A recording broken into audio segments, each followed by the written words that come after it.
승전가를 높이 불러 주께 영광을 돌리고자 합니다. 우리는 어떤 싸움에서 이겨야 합니까? 우리가 싸울 싸움이 무엇인지 깨닫게 하여 주시옵시고 우리가 싸워야 될 싸움에서 이기게 하여 주시옵소서. 이기는 자가 받을 하나님의 영광과 나라를 우리가 받을 수 있게 하여 주시옵소서. 예수님 이름으로 기도드리옵나이다. 아멘. 아멘. 오늘 본문은 누가복음 18장입니다. 누가복음 18장 1절부터 8절까지입니다. 같이 읽도록 하겠습니다. 시작. 예수께서 그들에게 항상 기도하고 낙심하지 말아야 할 것을 비유로 말씀하여 이르시되 어떤 도시에 하나님을 두려워하지 않고 사람을 무시하는 한 재판장이 있는데 그 도시에 한 과부가 있어 자주 그에게 가서 내 원수에 대한 나의 원한을 풀어주소서 하되 그가 얼마 동안 듣지 아니하다가 후에 속으로 생각하되 내가 하나님을 두려워하지 않고 사람을 무시하나 이 과부가 나를 번거롭게 하니 내가 그 원한을 풀어주리라. 그렇지 않으면 늘 와서 나를 괴롭게 하리라 하였느니라. 또 주께서 또 이르시되 불의한 재판장이 말한 것을 들으라. 하물며 하나님께서 그 밤낮 부르짖는 택하신 자들의 원한을 풀어주지 아니하시겠느냐. 그들에게 오래 참으시겠느냐. 내가 너희에게 이르노니 속히 그 원한을 풀어주시리라. 그러나 인자가 올 때에 세상에서 믿음을 보겠느냐 하시니라. 아멘. 지난주에 이어서 제가 금식하는 동안에 하나님께서 저에게 말씀하시고 조명하신 부분들을 오늘 또 이어서 나누도록 하겠습니다. 5월 한 달 저희가 누가복음을 봤는데 이 누가복음과 요한복음을 비교해서 몇 가지를 우리가 봐야 합니다. 그래야 오늘 말씀의 또 핵심을 볼 수가 있어요. 누가복음하고 요한복음의 차이가 참 많아요. 누가라는 사람은 의사였죠. 의사로서 과학적으로 입증되는 것과 사실에 집중할 수 있는 사람이 누가라는 사람이에요. 근데 이 누가복음과 요한복음은 시기적으로도 20년에서 거의 30년의 그 쓰여진 시기가 차이가 나요. 네?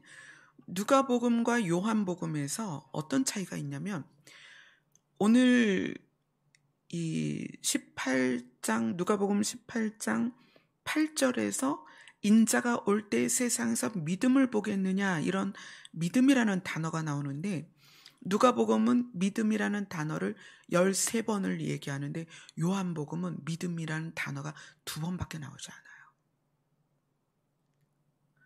또 이 누가복음하고 요한복음의 차이는 어디에서 또 극명하게 나오냐면 누가복음은 사랑이라는 단어를 믿음이라는 단어와 사랑이라는 단어를 똑같이 13번씩 씁니다. 근데 요한복음은 믿음이라는 단어를 2번밖에 안 쓰지만 사랑이라는 단어를 39번을 써요. 그래서 우리가 잘 알다시피 요한을 사랑의 사도다 이렇게 얘기를 하죠. 그러면 누가복음은 왜 사랑이라는 단어와 믿음이라는 단어를 같이 썼고 요한은 믿음이라는 단어는 2번밖에 안 썼고 사랑이라는 단어를 39번을 썼느냐? 그것은 이 사랑이라는 것이 무엇의 토대가 되어야 되냐면 믿음을 토대로 사랑이 되어야 되고 믿음을 토대로 한 사랑이 요한이 말하는 성경의 본질이라는 거예요. 그런데 이 본질이 개념에서 출발을 해야 된다. 개념. 바른 개념에서 사랑이 나와야 된다. 우리가 이 바른 개념에서 출발하지 않은 사랑은 세상적인 사랑이 될 수밖에 없어요. 그래서 이 누가복음과 요한복음의 또 다른 차이는 뭐냐면 누가복음은 예수님이 비유로 말씀하시되 이렇게 해요. 그러니까 지금 누가복음 18장 우리가 읽은 본문에 이렇게 1절이 이야기하죠. 비유로 말씀하여 이르시되. 누가복음은 예수님의 비유를 그 비유라는 단어를 19번을 이야기합니다. 근데 요한복음은 비유라는 단어가 3번밖에 나오지 않아요. 그러면 이거는 무슨 얘기냐? 누가복음은 성경의 개념을 틀을 잡는 책이에요. 그래서 이 비유를 쭉 예수님이 말씀하신 비유로서 개념을 알려주셨고 그 다음에 20년 후에 요한은 그 개념들이 잘 세워진 상태에서 성경의 본질을 보면 본질이 사랑이라는 거예요. 근데 이 사랑조차도 개념이 바로 세워지지 않으면 어긋난 사랑이거나 빗나간 사랑이 될 수가 있어요. 그래서 누가복음은 성경의 개념을 잡아주는 책이다. 근데 그 개념을 잘 잡고 사랑으로 나가야 된다. 근데 그 개념이 다른 단어로 말하면 바른 믿음을 잘 깨닫는 것, 그것에서부터 출발되어야 성경의 본질인 사랑을 바르게 깨달을 수 있습니다. 그래서 오늘 누가는 이 누가복음을 통해서 믿음에 대한 이야기를 시작을 합니다. 누가복음과 요한복음의 차이를 하나 더 말씀드리면 누가복음은 요한복음이 다루지 않은 부분을 다뤄요. 누가복음 처음에는 누가복음 1장과 2장은 요한복음이 말하지 않고 있는 세례 요한에 대한 계시, 그 다음에 세례 요한의 출생, 예수님의 출생, 예수님에 대한 계시, 이것이 누가복음 1장, 2장에 나와요. 이건 요한복음이 다루지 않습니다. 그리고 누가복음은 마지막 장, 마지막 부분에 예수님의 승천을 다뤄요. 근데 요한은 그것도 다루지 않습니다. 그렇죠? 그래서 요한은 뭐에 대한 거에 포커스를 맞췄다? 성경의 본질, 그거에 포커스를 맞췄다. 그러나 누가는 의사로서 예리한 통찰력을 가지고 개념에 포커스를 맞췄다. 그래서 세례 요한이 어떤 사람이었고 어떻게 계시가 되었고 어떻게 출생하였으며 예수님이 어떻게 출생되었고 그 배경이 무엇이며 이거를 개념을 잡아주는 거예요. 그러니까 예수님이 출생하기 위해서 왜 세례 요한이 등장했고 세례 요한이 또 구약에선 어떻게 계시가 되었고 그래서 예수님이 성경을 풀어주기 위해서 여러 번 비유로 말씀하셨는데 이 비유들이 다른 성경에서 말씀하지 않은 비유까지 누가복음에 나옵니다. 근데 오늘 과부와 재판장의 비유는 다른 성경에 없습니다. 그래서 굉장히 중요하죠. 오늘 본문으로 들어가 보도록 하겠습니다. 1절을 같이 읽겠습니다. 시작. 예수께서 그들에게 항상 기도하고 낙심하지 말아야 할 것을 비유로 말씀하여 이르시되. 자, 오늘 본문의 비유를 예수님이 말씀하시는 이유. 그러니까 사실 이유를 깨달으면 이 비유의 내용이 그렇게 중요하진 않죠. 근데 예수님이 이 비유를 말씀하시는 이유가 무엇이냐면 제자들에게 항상 기도하고 그 기도한 것에 대하여 낙심하지 말아야 된다. 이것을 강조하고 알려주고 개념을 잡기 위해서 비유를 말씀하십니다. 항상 기도하고 낙심하지 말아야 된다.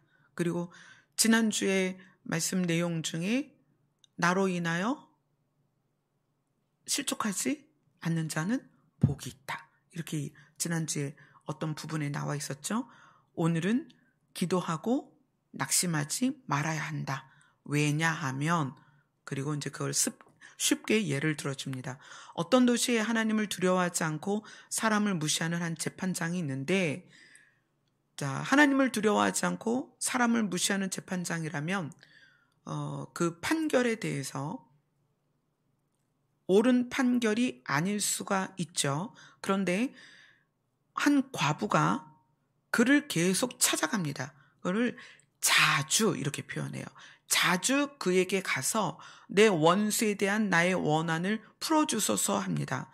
재판장은 옳고 그름을 판결하는 자고 과부는 사회적인 약자예요. 그러니까 사회적인 약자로서 억울한 일이 많이 있었겠죠.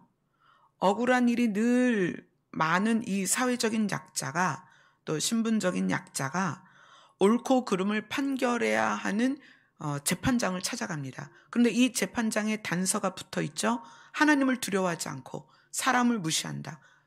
그러니까 이 재판장의 판결이 굽고 또 옳지 않았을 거예요. 그럼에도 불구하고 과부가 재판장을 찾아가는 이유는 자기의 원한을 풀을 수 있는 방법은 옳고 그름을 판결하는 재판장만 할 수 있기 때문에 재판장을 찾아갑니다. 그가 얼마나 자주 갔는지 나중에 이 재판장이 나는 하나님도 두렵지 않고 사람도 무시하지만 내가 정말 이 번거로움 때문에 귀찮아서 이 여인의, 이 과부의 원한을 풀어주겠다. 만약에 내가 이 사람의 원한을 풀어주지 않으면 딸마다 와서 얼마나 나를 괴롭게 하겠냐.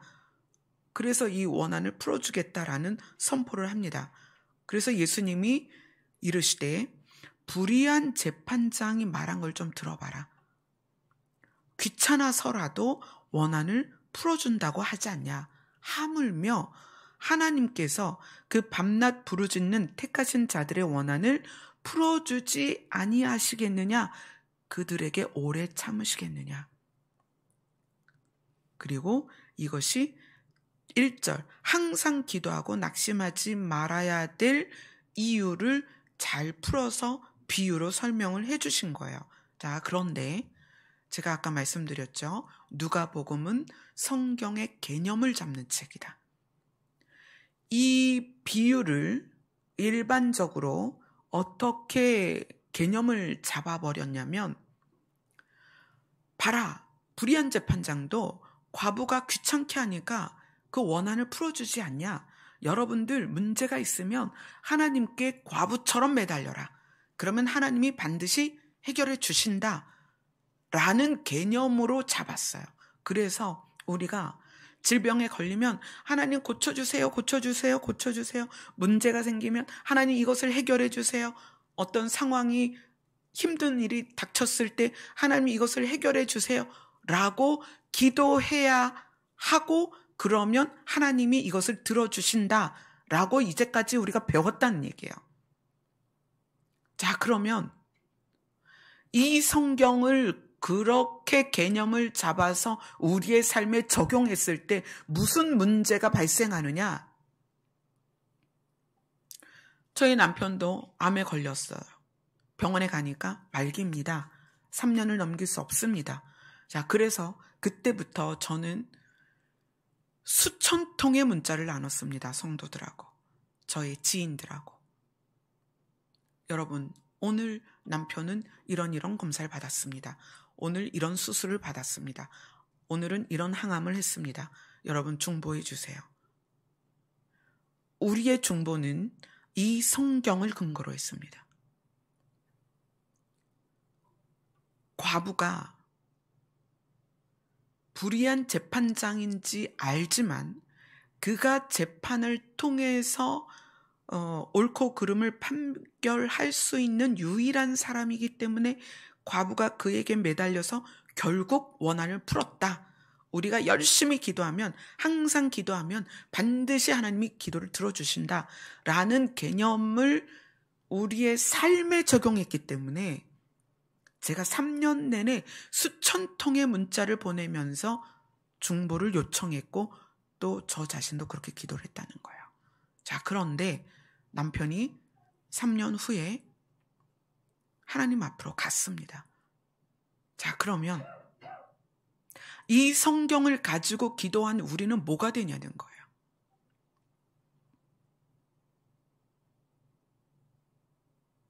여러분 어떻게 하시겠어요?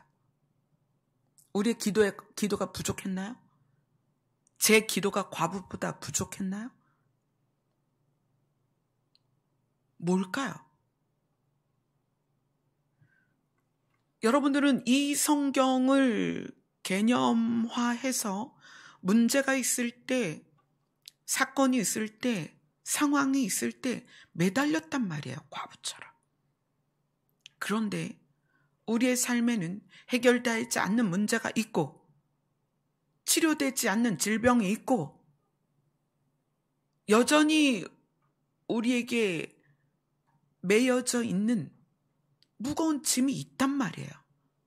이걸 어떻게 해결할 거냐는 거예요. 성경은 기도해라. 과부처럼 기도하면 해결된다. 우리는 그렇게 배웠습니다.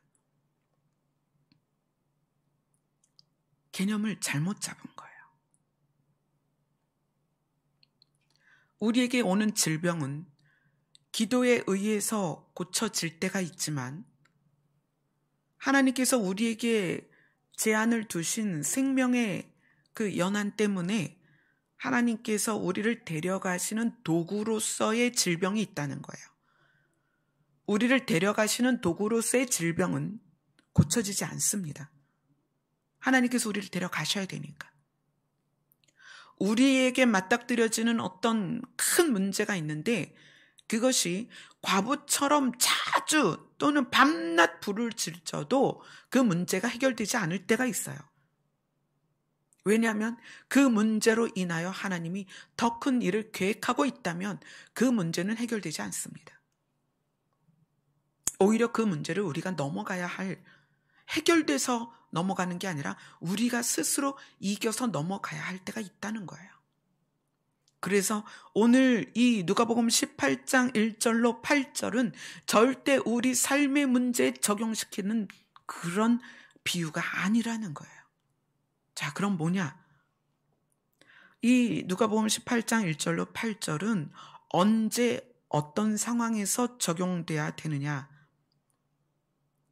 그것이 누가복음 18장 8절에 있습니다. 8절을 같이 읽겠습니다. 시작. 내가 너희에게 이르노니 속히 그 원한을 풀어주시리라. 그러나 인자가 올 때에 세상에서 믿음을 보겠느냐 하시니라. 예수님이 이 땅에 재림하실 때 이 과부의 상황이 우리의 상황이 될 거라는 거예요. 누가는 이 비유를 통해서 믿음에 대한 생각을 우리에게 다시 하게끔 합니다. 개념, 믿음에 대한 개념을 다시 세워야 돼요. 왜냐하면 인자가 올 때 세상에서 믿음을 보겠느냐라고 말씀하셨는데 우리가 지금의 상황이 인자가 오실 때를 맞이했기 때문에 이 믿음이라는 개념을 바르게 세워야 할 때라는 거예요. 이 믿음의 개념이 바로 세워지면 오늘의 비유가 어떻게 적용을 해야 되는지 그 개념을 잡을 수 있게 됩니다. 자, 누가복음 21장으로 갑니다.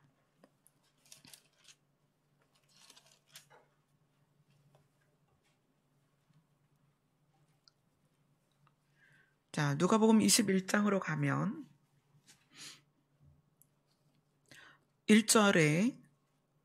1절부터 4절까지 같이 읽겠습니다.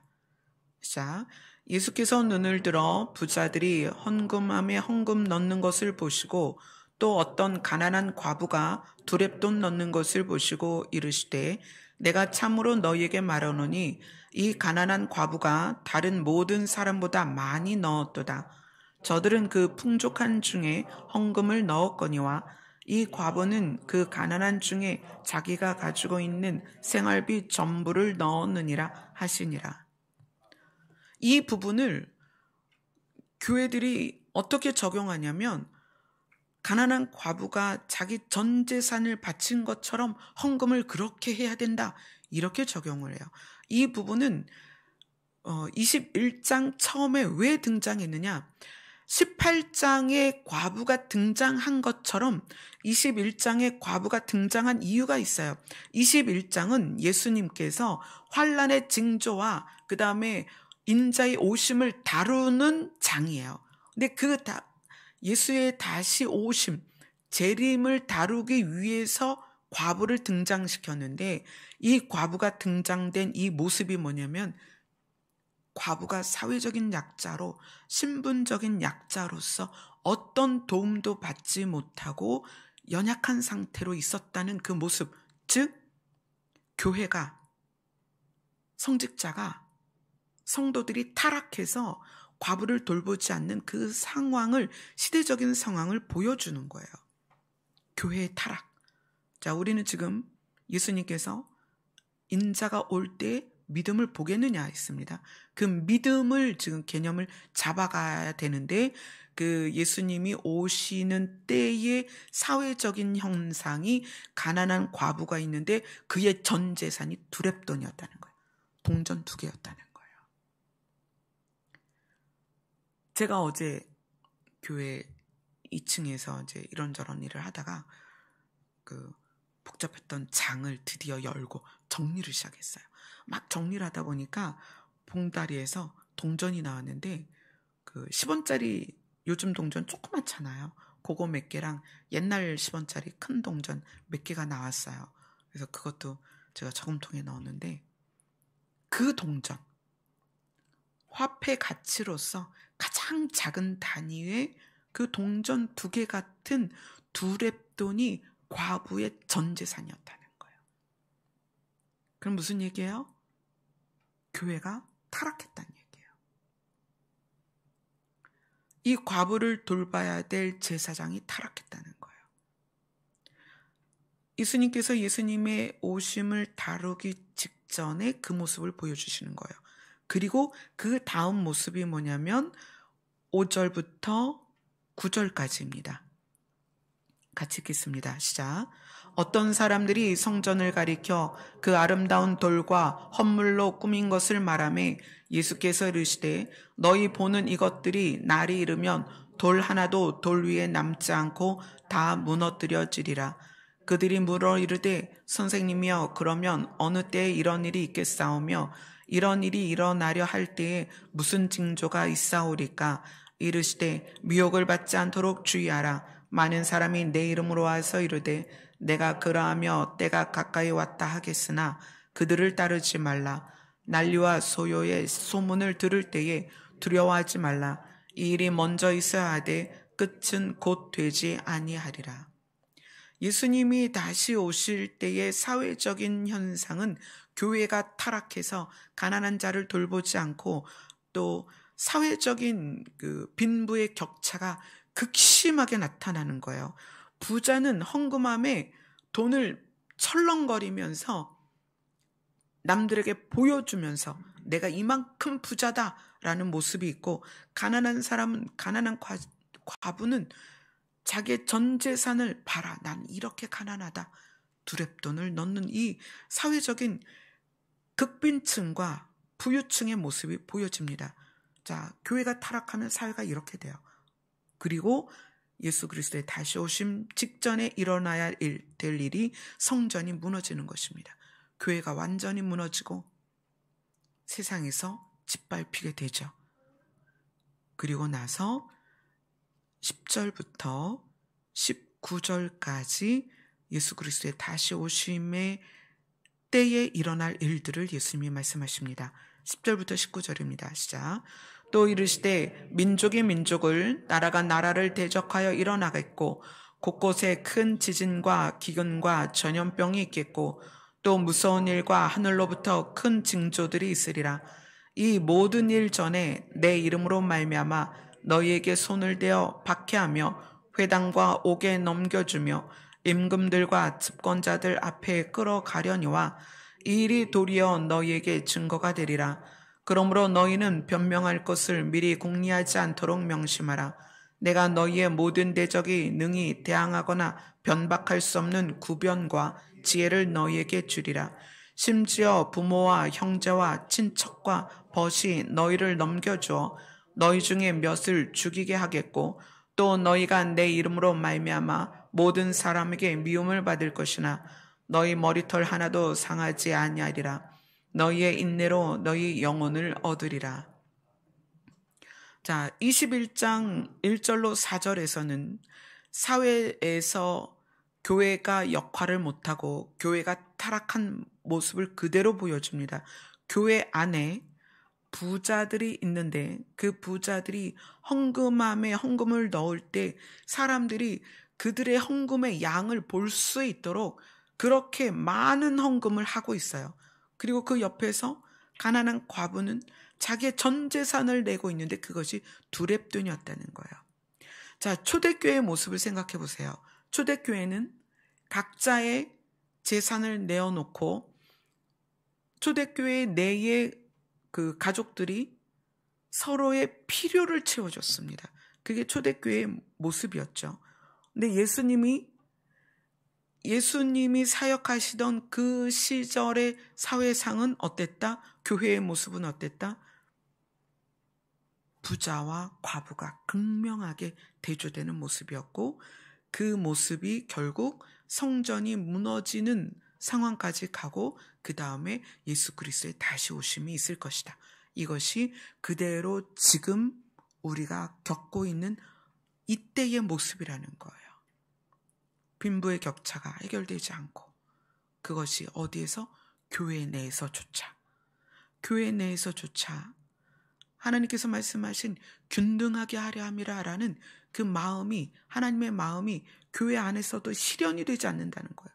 교회 내에서 그것이 실현되지 않고 결국 사람들에게 세상에서 발에 밟히게 되고 그리고 예수 그리스도께서 다시 오실 그 일이 일어나는데 그때에 이제 이 10절부터 나타나는 현상이 뭐냐면 정치적인 불안, 그 다음에 국가 간의 갈등, 이것이 극대화될 거라는 거예요.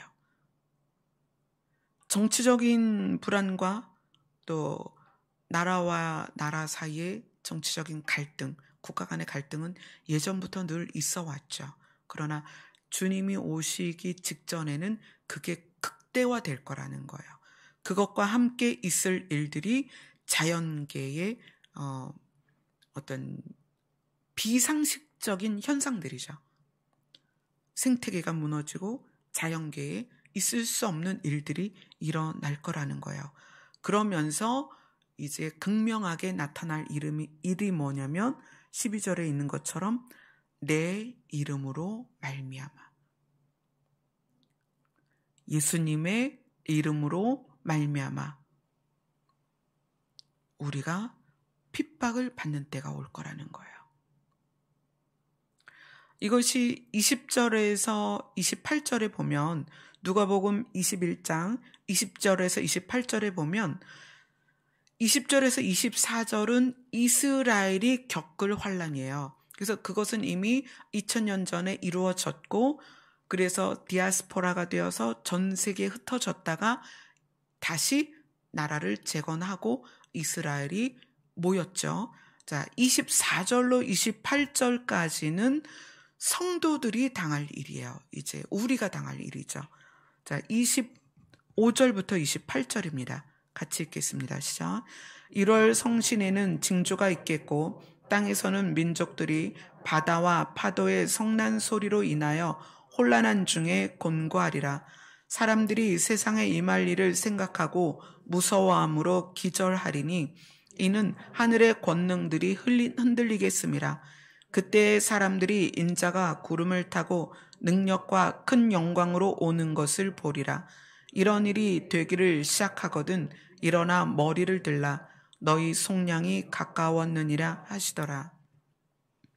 이미 20절부터 24절까지 이스라엘에 있을 예수님이 예언하신 이 일은 이스라엘에 그대로 일어났습니다. 그래서 이스라엘은 무너졌고 나라를 잃었고 전 세계로 흩어졌다가 또 회복에 대한 말씀에서는 이스라엘의 회복을 예언하셨는데 그 일이 이루어졌죠. 그리고 예수 그리스도의 재림 때에 일어날 일들을 25절부터 28절까지 처음에 현상적인 일이 아니라 25절부터 28절까지는 그 일을 경험할 성도들의 심리 상태를 이야기를 해주고 있어요. 너희는 그때에 어떻게 될 거냐면 혼란한 중에 곤고할 것이다. 이 곤고라는 단어가 원어로서 신약 성경에 2번밖에 쓰이지 않습니다. 여기에선 곤고라는 단어로 쓰이고 다른 데서는 이제 괴로움이라는 단어로 쓰여요. 예수 그리스도의 다시 오심 앞에 우리가 경험할 우리의 심리 상태는 곤고합니다. 이 곤고함이라는 거는 뭐냐면 형편이나 어떤 상황이 굉장히 어려워졌을 때 느끼는 마음의 어려움이에요. 마음의 괴로움. 근데 예수 그리스도의 다시 오심을 앞둔 상태에서의 성도들이 느낄 심리가 뭐냐면 곤고함이다. 그리고 26절에 보면 무서워하며 기절할 것이다. 많은 사람들이 무서움을 느낄 것이다. 이게 예수 그리스도의 다시 오실 재림의 때에 사람들이 느낄 심리 상태라는 거예요. 곤고하고 무서워할 것이다. 그 무서움, 이 심리적인 무서움이 몸으로 기절로 나타난다는 거예요. 얼마나 무서우면 기절까지 하겠어요. 이것이 예수 그리스도의 다시 오심을 앞둔 사람들의 심리 상태다. 이런 일이 되기를 시작하거든. 어떻게 해라? 일어나 머리를 들라. 이 21장에서 예수 그리스도의 다시 오심을 앞두고 우리에게 권고하는 게 뭐냐면 19절에 너희의 인내로 너희의 영혼을 얻을 것이다. 즉 인내를 해야 된다. 이 인내라는 부분과 그 다음에 우리에게 일어나 머리를 들어라. 이렇게 2가지로 권고를 하고 있습니다. 그리고 나서 21장 마지막으로 가면 34절부터 36절까지입니다. 같이 읽겠습니다. 시작. 너희는 스스로 조심하라. 그렇지 않으면 방탕함과 술 취함과 세상의 염려로 마음이 둔하여지고 뜻밖의 그날이 덫과 같이 너희에게 임하리라. 이날은 온 지구상에 거하는 모든 사람에게 임하리라. 이러므로 너희는 장차 올 이 모든 일을 능히 피하고 인자 앞에 서도록 항상 기도하며 깨어 있으라 하시니라. 곤고하고 무서우니까 그때 어떻게 하냐면 그것을 해결하기 위해서 그 두려움을 잊어버리기 위해서 또 세상에 집중하기 위해서 방탕하게 되고 술 취하게 되고 또 생활의 염려로 마음이 둔하여질 것이다. 이것은 무슨 얘기냐면 마지막 때에 일어날 모든 상황들에 대하여 수평적으로 다가오는 일을 수평적으로 해결하려고 한다는 얘기예요. 우리 안에 눈으로 보여지는 이 모든 일들을 눈으로 보여지는 것으로 해결하려고 한다는 거예요. 그래서 예수님이 그때에는 너희는 그것을 인내하면서 어떻게 해라? 머리를 들어라. 눈으로 보여지는 일들을 수평적으로 해결할 수가 절대 없다. 사람으로도 물질로도 어떤 것으로도 해결할 수 없다. 어떻게 해라? 머리를 들어라. 수직적으로 해결해야 된다. 그래서 이 수직적으로 해결해야 된다라는 것을 다시 어떻게 표현했냐면 이 모든 일을 능히 피하고 인자 앞에 서도록 어떻게 해라? 항상 기도하며 깨어 있어라. 이것이 수평적으로 해결할 수 없는 일에 대하여 우리가 해결할 수 있는 방안입니다. 일어나 머리를 들어라. 이거는 수직적으로만 해결이 된다. 항상 기도하며 깨어 있어라. 이 21장이 우리가 읽은 18장의 비유와 연결된다는 거예요. 18장 1절로 8절의 비유는 21장을 읽고 이해하지 않으면 그 비유를 잘못 적용한다는 거예요.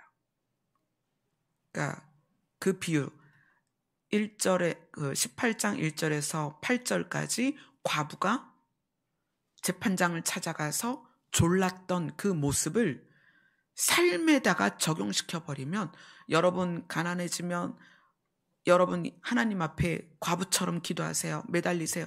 그러면 하나님이 반드시 해결해 주십니다. 여러분 질병이 걸렸을 때 과부처럼 불의한 재판장을 찾아가듯이 밤낮 하나님께 부르짖으면 하나님의 질병을 고쳐주십니다. 이렇게 한다는 거예요.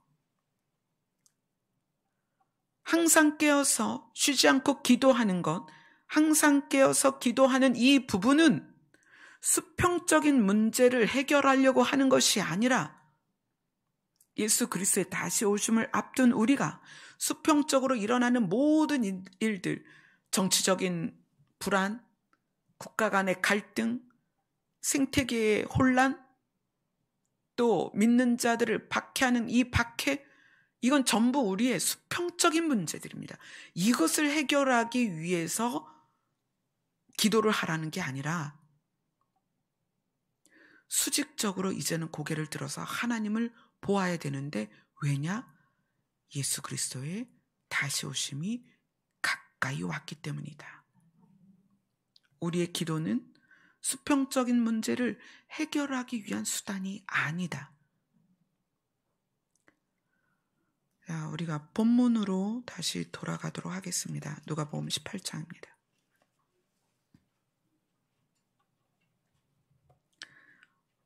18장 1절에서 예수님은 그들에게 항상 기도하고 낙심하지 말아야 할 것을 설명하기 시작합니다. 도시에 재판장이 있다. 근데 그 재판장을 비유로 들으실 때 재판장이 다 나쁜 건 아니잖아요. 선하고 옳은 재판장도 있지만 특별히 불의한 재판장, 그것도 하나님을 인정하지 않고 사람을 무시하는, 그러니까 갑질하는 재판장이에요. 갑질하는 재판장이니까 그 판결이 얼마나 굽었겠어요. 그런데 그렇게 재판장이 많은 중에 특별히 아주 나쁜 재판장을 들어서 과부의 원한을 풀어주는 부분을 비유로 들어주시면서, 하나님은 하물며 옳은 분이고 선한 분이고 우리를 긍휼히 여기시고 불쌍히 여기시는데 우리의 원한을 풀어주지 않겠느냐. 자, 그러면 밤낮 부르짖는 택한 자들의 원한은 무엇이겠냐는 거예요. 여러분의 원한은 무엇입니까? 사람들에게 오해받는 거예요? 아니면 돈을 뜯긴 거예요? 아니면 남들은 건강한 것 같은데 나는 암이 걸렸다, 질병이에요? 여러분의 원한이 무엇입니까? 예수 그리스도의 다시 오심을 앞둔 우리의 원한은 무엇이느냐? 세상이 우리를 향하여 하나님이 없다 하는 거예요. 그게 우리의 원한입니다. 그래서 재판장을 어떤 사람을 쓴 거예요? 하나님을 두려워하지 않고 갑질하는 재판장을 비유로 든 거예요. 주의 다시 오심을 앞둔 우리에게 가장 큰 원한이 뭐냐? 우리가, 교회가, 기독교가 마치 하나님이 없는 것처럼 이제까지 지내왔습니다. 그 얘기는 뭐냐면 아까 누가복음 21장처럼 교회 내에 두렙돈이 전 재산인 과부가 있다는 얘기예요. 예수님이 그 21장을 시작하면서 과부의 모습을 보여주시고 오늘 18장을 예수 그리스도의 인자가 올 때의 믿음을 보겠느냐를 말씀하시면서 과부를 등장시키신 것은 예수 그리스도의 다시 오실 때의 이 땅의 교회의 모습이라는 거예요. 교회의 모습이 하나님이 없는 것처럼, 말씀이 하나님이 없는 것처럼 하나님을 잃었다는 거예요. 그래서 그 교회가 결국 세상으로부터 지탄을 받고 핍박을 받는데, 세상이 어떻게 그렇게 할 수가 있느냐? 세상이 볼 때 하나님의 능력이 교회에서 나타나지 않으니까 교회를 짓밟는 거예요. 마지막 때는 정말 처절하게 교회가 짓밟힐 거예요. 지금부터 법이 만들어져 가고 있고 그 법에 의해서 탄압이 시작이 될 것이고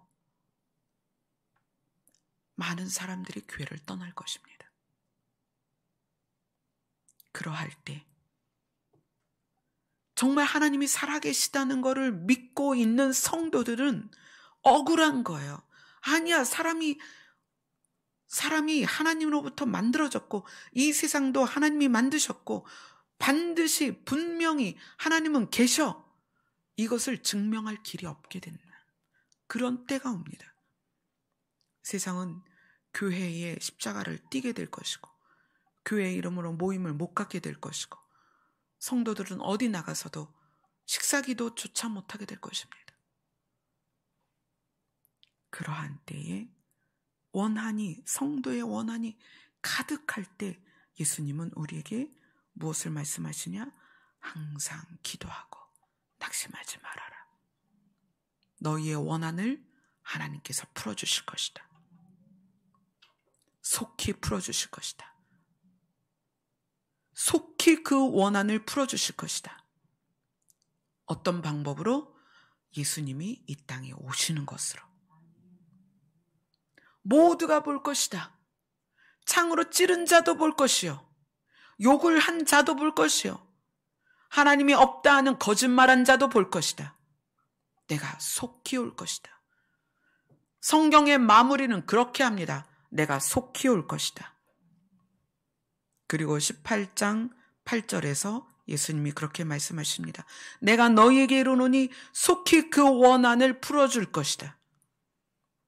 그러나 인자가 올 때에 세상에서 믿음을 보겠느냐.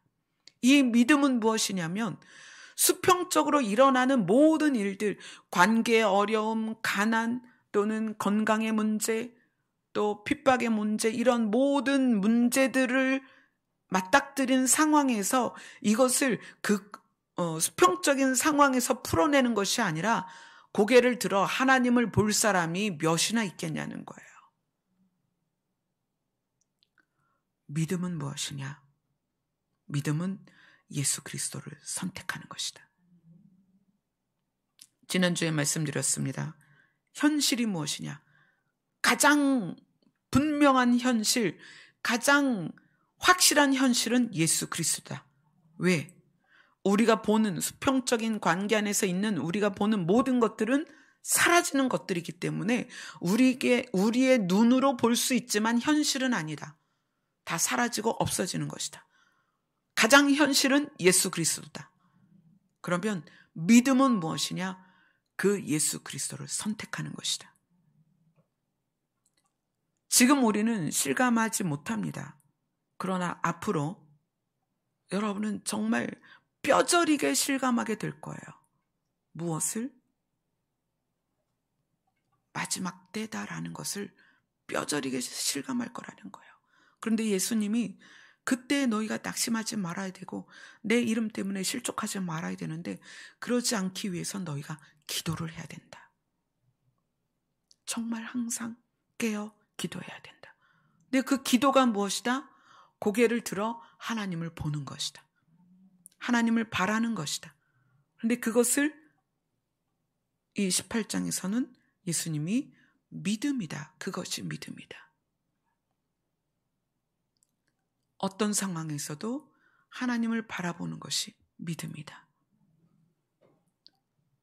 이 수평적인 어려움 가운데에서 수직적인 관계에 집중하는 것이 믿음이다. 다시 말씀드립니다. 믿음은 예수 그리스도를 선택하는 것이다.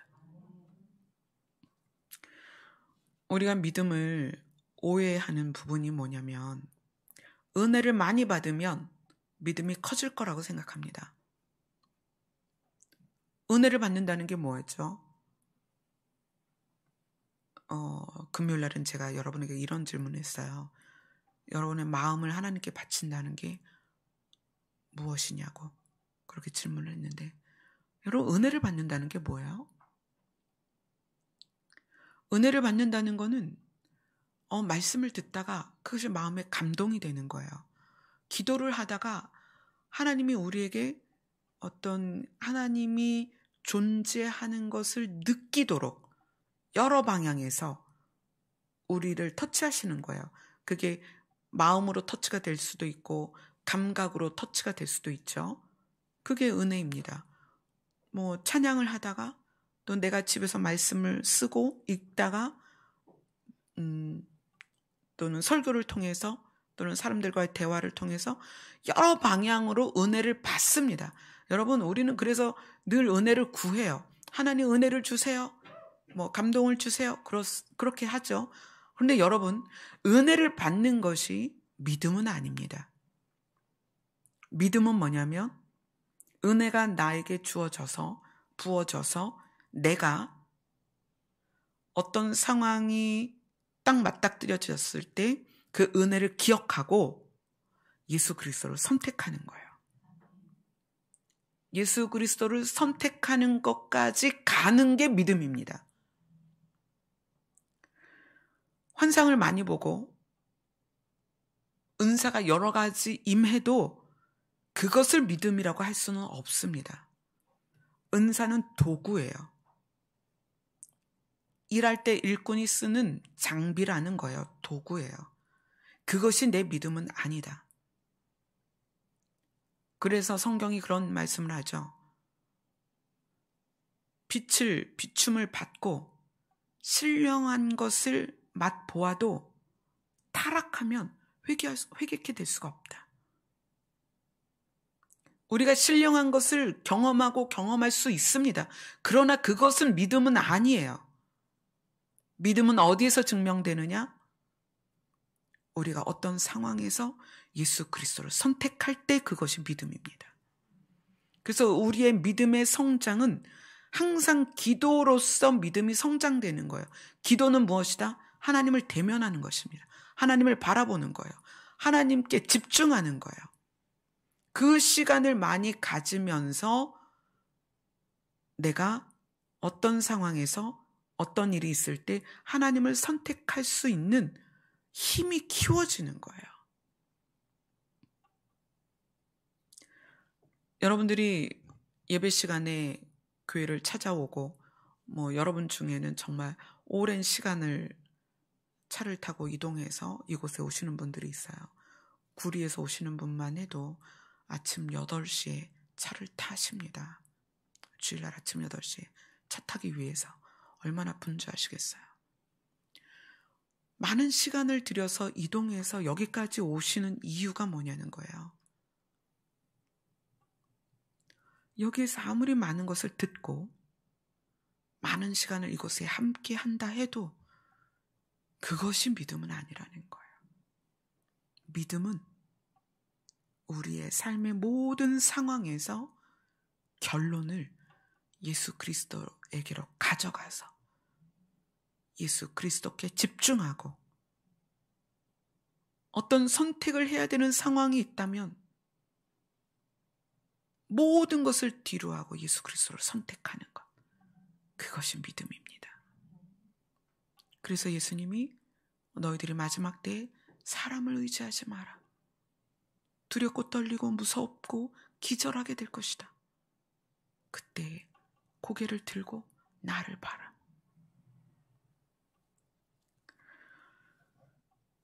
우리는 점점 이러한 때로 들어가고 있습니다. 우리는 이 땅에서 유토피아를 만들 수도 없고요. 우리는 이 땅에서 어떤 문제도 완전하게 해결할 수 없는 존재입니다. 또 우리가 감히 해결하려고 시도할 수조차 없는 일들이 정말 물밀듯이 이 땅으로 밀려 들어올 것입니다. 그럴 때 우리가 곤고하고 무섭고 두려울 때 낙심하고 실족하는 것이 아니라 어떻게 해야 된다?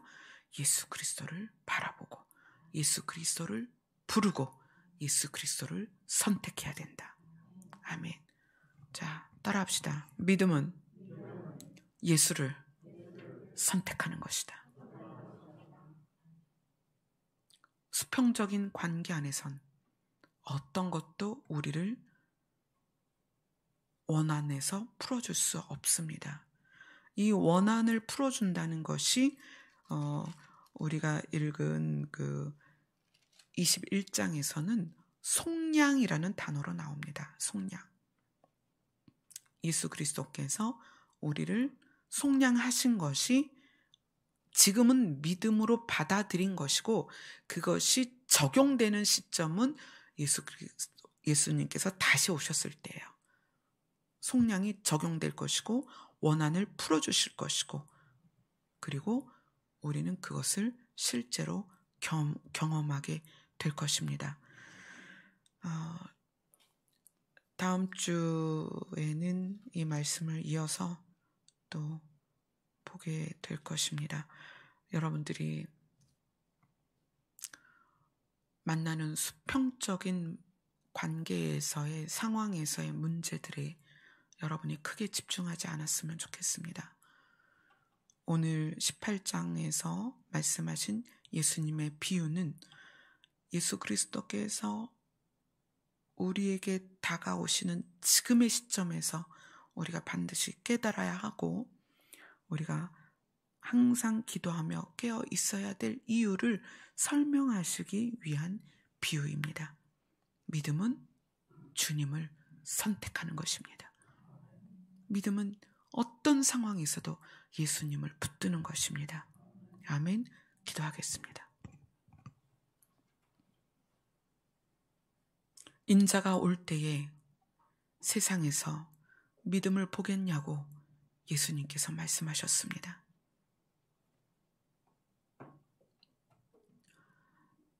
지금 우리는 마스크를 쓰며 팬데믹 상황에서 죽을 수도 있다는 염려와 걱정을 지구 전체가 하고 있는 때를 살고 있습니다. 우리는 앞으로 더 큰 일을, 더 많은 일을 경험하고 그 상황 안으로 들어가게 될 것입니다. 그러할 때 믿음이 있는 자가 되게 하여 주시옵소서. 그 모든 일을 앞두고 그 모든 상황 안에 들어갔을 때 예수 그리스도를 바라보게 하여 주시옵소서. 예수님 이름으로 기도드리옵나이다. 아멘. 예수 그리스도만을 선택하는 우리의 믿음이 더해지기를 소망하며 찬송하겠습니다.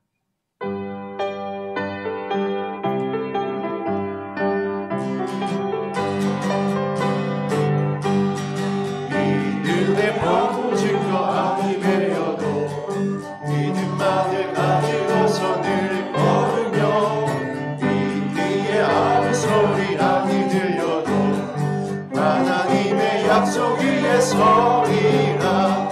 걸어가세 믿음 위에 서서 나가세 의심 버리고 걸어가세 믿음 위에 서서 누가 위에 아무 증거 없어도 믿음의 법 뒤에는 어떠하든지 이미 얻은 증거대로 늘 믿으며 이 맘에 의심 없이 살아갈 때에 우리 소원 주 안에서 이루리. 걸어가세 믿음 위에 서서 나가세 의심 버리고 걸어가세 믿음 위에 서서 누가 위에 아무 증거 없어도 주님의 거룩함을 두고 맹세하니 주 하나님 아버지는 참 이쁘다. 위대한 모든 약속 믿는 자에게 능치 못할 무슨 일이 있을까.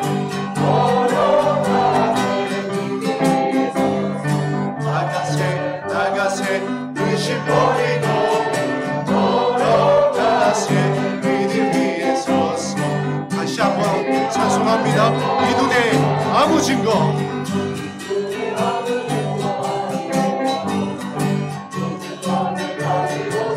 이 귀에 아무 소리 아니 들려도 하나님의 약속 위에 섭니다. 아멘. 걸어가세 믿음 위에 서 나가세 의심 버리고 걸어가세 믿음 위에 서서 빛과 위에 아무 주님의 거룩함을 두고 맹세하 주 하나님 아버지는 참 이쁘다 그 귀한 모든 약속 믿는 자에게 능치 못할 무슨 일이 있을까 걸어가세 믿음 위에 서서 나가세 의심 버리고 믿음 위에 서서 능가 위에 아무 증거 없어도 잠시 세상에 내가 살면서 항상 찬송 부르다가 날이 저물어 오라 하시면 영광 중에 나가리 열린 첫 문문 내가 들어가 세상 짐을 내려놓고 빛난 별유관 받아 쓰고서 주와 함께 길이 살리 금을 골짜기 더듬으면서 나의 갈 길 다가누네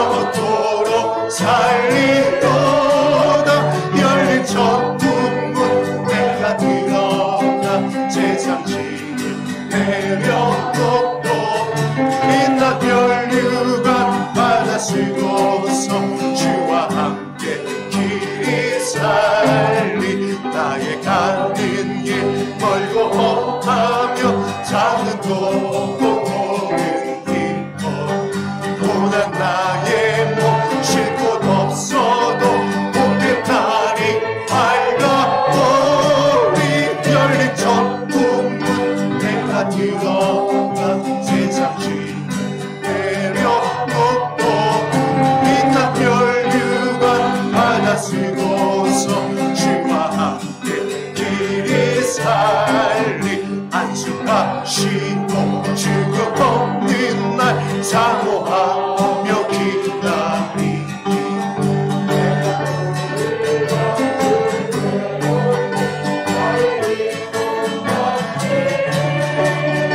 열린 첫 문문 내가 들어가 세상 짐을 내려놓고 빛난 별유관 받아 쓰고서 주와 함께 열린 첫 문문 내가 들어가 세상 짐을 내려놓고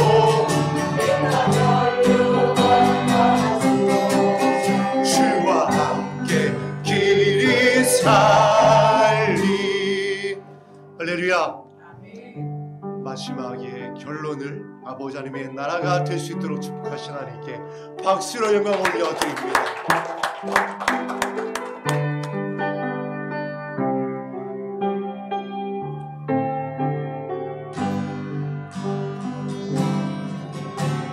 주 나의 모습 보네 상한 나의 맘 보시네 주 나의 눈물 앞에 홀로 울던 밤 아시네 주 사랑 내게 있습니다.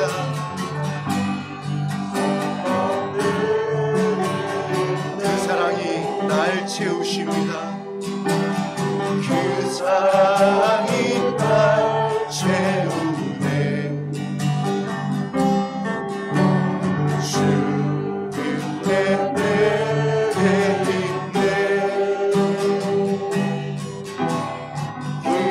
그대로 날 세우네. 세상 소망 사라져가도 주의 사랑이 끝이 없으니 살아가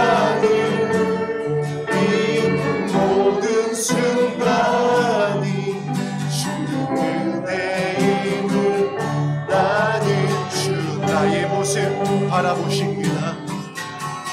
주 나의 모습 보네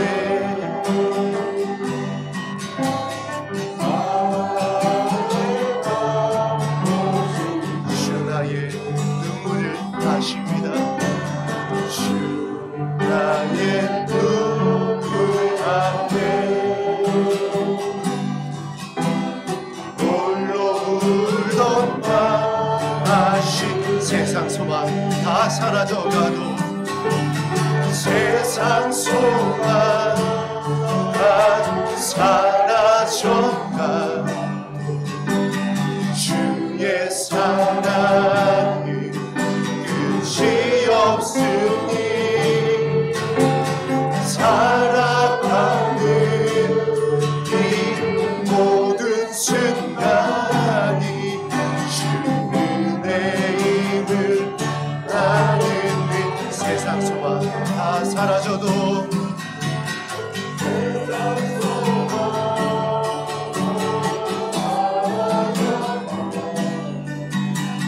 주의 사랑이 끝이 없으니 살아가는 이 모든 순간 주의 사랑의 은혜를 우리 안에 부어주시옵소서. 주 사랑 내게 있습니다. 주 사랑 내게 있네. 그 사랑이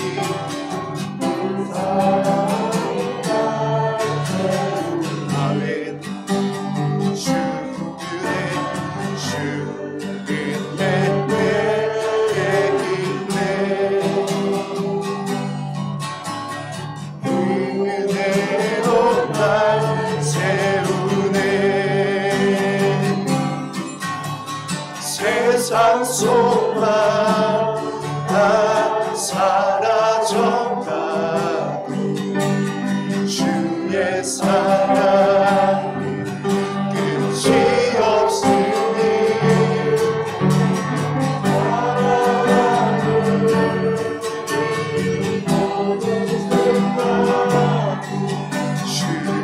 주님을 나는 세상 소망 사라져도 세상 소망 다 사라져가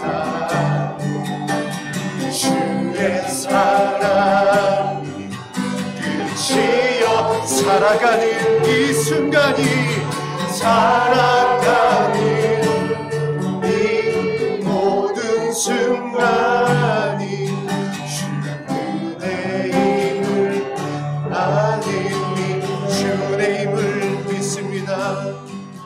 주의 힘을 나는 믿네.